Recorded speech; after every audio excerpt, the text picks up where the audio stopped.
నుండి మాట్లాడుతున్నాను. మండలం గాంధారి, జిల్లా కామారెడ్డి. నేను డిగ్రీ చదువుకుంటున్నాను.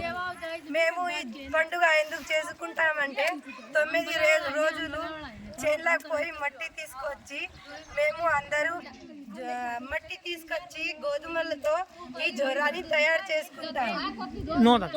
9 రోజుల నుండి దీన్ని పూజిస్తాం. ఎందుకంటే పసుపు నీళ్ళు పెట్టి మంచిగా పెద్ద చేసుకొని మేము మా ఇంటి వాళ్ళు అందరూ బాగుండాలని పూజిస్తాం.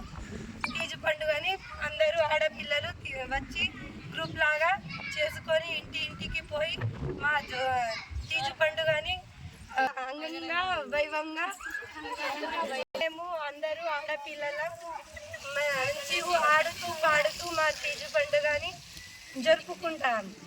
ఇంటికి తిరిగి మా పెద్దవాళ్ళు వచ్చి మమ్మల్ని అందరూ రాసిచ్చి మమ్మల్ని పంపిస్తారు. మేము ఉపవాసం ఉండి మా తీజు పండుగని జరుపుకుంటాం, పూజిస్తాం.